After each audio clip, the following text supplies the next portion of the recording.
We could have some news shortly about whether Donald Trump has officially reached the threshold to be named the next president-elect of the United States. We have not heard from Vice President Kamala Harris. Her campaign co-chair spoke to supporters saying go home for the night. And CBS News now projects that Donald Trump is the winner in Wisconsin. That gives him the number of electoral votes he needs to become the 47th president of the United States. This is an incredible moment in American history for Donald Trump, who faced a number of challenges in this contest. It was an election unlike any of us have ever covered. A life unlike any we've ever covered. This man, Donald John Trump, born in Jamaica, Queens, New York City. We are here in Manhattan. And so many of his friends have always said his goal in life was to cross the river from the outer boroughs to Manhattan. Well, he has crossed the river again to the presidency tonight, winning the presidency, as CBS News projects. This will usher in potentially an unprecedented era in American history, to have someone who believes firmly that he has total presidential power in terms of official acts based on the Supreme Court ruling earlier this year, does not have to serve in prison despite being convicted in a criminal trial, and despite pressuring his own vice president to overturn an election, has been warmly embraced by the party, the Republican Party once again, and won the presidency based on our CBS News projection. And he is willing and able and ready and excited, I'm told by sources close to him, and including by him himself, to return to the White House and wield power on immigration, foreign policy, the economy, the executive branch. A moment in history. Some Americans are very scared, alarmed. They see Donald Trump as a threat, a danger to American democracy. But as you saw in Florida tonight, many Americans believe he's an agent of change. He's an outsider who speaks to their grievances. This country's not really necessarily ideologically divided, or red versus blue, but it's divided deeply about who Donald Trump is, what he represents, and what this country is in November of 2024. Donald Trump winning the crucial battlegrounds of Pennsylvania, Georgia, North Carolina, Wisconsin. At this point, 4 of those 7 battlegrounds, and we are still waiting on Arizona, Nevada, and Michigan. But a sweep by Donald Trump, who is also doing well in the popular vote. Behind those numbers, the Vice President Kamala Harris failing to bring together the coalition that normally propels a Democrat into the White House. So we will have more on that. Want to go now to Major Garrett at the data desk with more information about how Donald Trump achieved this victory tonight. Major Garrett. So Wisconsin was the key to this re-election of former President Trump, making him president-elect to be the 47th president of the United States. Anthony Salvanto will walk us through, because, Norah, you came over here about an hour ago. We were waiting on a couple of key precincts in Wisconsin to provide the absolute information we needed to make this call. Anthony, how did that happen? Well, we got the information we needed, which was really out of Milwaukee, okay? Once we saw that, it was a question of Kamala Harris, who was trailing, didn't have enough votes to be able to catch up. Even though you see that big number in Milwaukee, it just wasn't enough. The thing, though, the big thing here is this. This is a one-point victory for Donald Trump. Now, how do you do that? It means he consistently hit his vote targets in county after county, or exceeded his 2020 performance. So I'm going to hit, Racine here, and I'll just go county after county where, even if he came close to them in one after another, okay, he was at least consistent with his 2020 numbers or just a little bit better.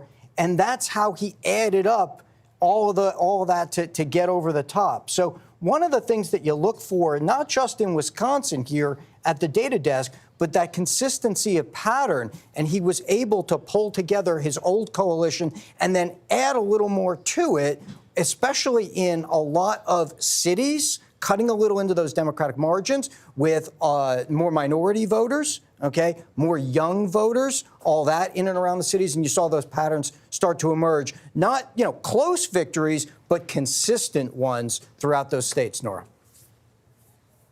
Trump could win all of the 7 battleground states tonight? Yeah. Well, maybe not. Could. Maybe not this morning, but yes, he is on pace to win Nevada. He is on pace to win Michigan. Arizona is the only one that still looks theoretically possible for the vice president. But based on the statistics that the data desk has been reviewing, Nevada and Michigan are both leaning very strongly in the former president's direction. I want to be clear about the timing. He could win them, not necessarily tonight. I'm not sure all those ballots will get counted this evening or this morning, as the case may be. It's the morning. It's the morning. It's all a blur now. But at some point, we'll get through Nevada, Arizona, and Michigan. And the simple thematic truth, Norah and team at the desk, the Trump campaign said for the better part of 2 weeks, the former president has never polled better than he is currently polling. And if he just gets a tick above where he's polling, 48, 49 in all these battleground states, he will win them all. That theory is playing out over and over and over. He was being polled accurately, and he pulled a little bit more than those polling averages to provide the victory in Wisconsin, Georgia, North Carolina, Pennsylvania, and we've told you Michigan and Nevada are setting up very well for him, and possibly also Arizona as well. It's an excellent point. Thank you, gentlemen, and Scott MacFarlane. Donald Trump will return to Washington, claiming a mandate with this big win tonight. And he will also have a Republican-controlled Senate that is back in the majority after 4 years, which will allow him to install loyalists throughout the government, even new choices to the Supreme Court if there are retirements. Explain what that could mean in terms of his legislative agenda and enacting change. Might seem like the die is cast already, but every one of those Senate seats remaining, the more Republicans can get in that majority, the more it bolsters Donald Trump when it comes time to confirm a cabinet, when it comes time for a possible Supreme Court nomination. To get all his legislation through, every race means something right now. So we'll watch Michigan, we'll watch Pennsylvania, Nevada. They all have currency and leverage for Donald Trump, who on January 6, 2025, will have his election certified by Vice President Harris. I can't get past the human story here. There may be no more polarizing political figure in modern times, but I think everybody can reflect on 116 days ago.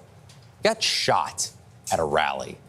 I was there in Butler, Pennsylvania. Any number of people I met at that rally, we still carry some of that with us. It was a seminal moment in our lives to be ducking bullets at a Secret Service protected rally. He got hit by one and kept going to the rallies, kept walking out on that stage to those microphones. You mix that with his brand of being a fighter and having courage, that iconic image, pumping up that fist, blood dripping down his face. Hard to imagine that didn't have an outsized impact, and not just in Western Pennsylvania. That photo was by the Associated Press's Evan Vucci, Trump's fist in the air. It was put on T-shirts by Trump supporters, hats. Ads. It was on the billboards of other candidates and yard signs of other candidates trying to associate themselves with him, saying, I'm a fighter like. And it was, their heads were small and his picture was large. It also gave him the opportunity, Donald Trump, to say, which I think resonated with many of his supporters, that God had chosen him to survive that assassination attempt. And while some people recoiled at him saying that, it was another emotional connection for Donald Trump with his supporters.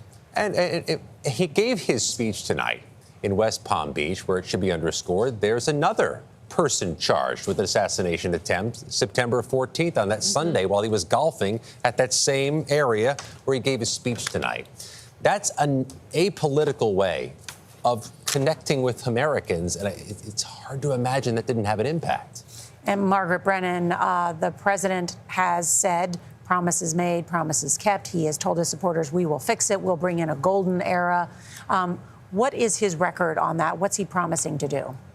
Well, if you look at what he delivered in the first 4 years versus what he promised, there was a lot that went undelivered. He did deliver on that single legislative achievement that Gary Cohn was the architect of, the tax cuts. But when it came to, for example, building the wall and having Mexico pay for it, it was something like, just a few miles. You have all sorts of different things that were on his to-do list that he did not achieve. Now, being president and dealing with the circumstances you are handed, such as COVID, was pretty extraordinary. There were things that he actually did achieve that he didn't trumpet on the campaign trail because of the interesting dynamic we have in our politics right now. He could have come out there and said, yes, I was handed COVID, but I delivered you a vaccine because I harnessed, science and business and the great minds and leadership of America. He didn't do that. He played more towards some of these things that enrage, that anger, and by the way, apparently galvanize people enough to get in a car and show up and vote on November the 5th. I think we have to all take time to digest this. We're doing it in the moment, but I don't think we are all quite grasping the gravity of sending Donald Trump back to Washington with the word you used, Norah, a mandate. It's not just the man. It is a mandate. They have control in a significant way of Senate and possibly the House.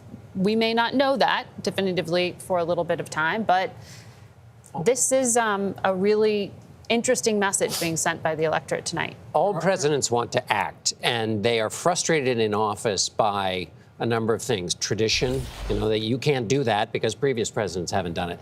They're frustrated by having to get reelected, so they have to be careful about the voters. They're frustrated in some cases about, well, that's illegal, Mr. President. You can't do that, so you shouldn't do it. And then finally, in the most extreme cases, by political censure, by impeachment. All four of those latches are unhooked for Donald Trump. He faces none of those limitations. And he also is, in our modern presidency, the president who has been most easily indulged his own id, his own personal desires in using power in his office.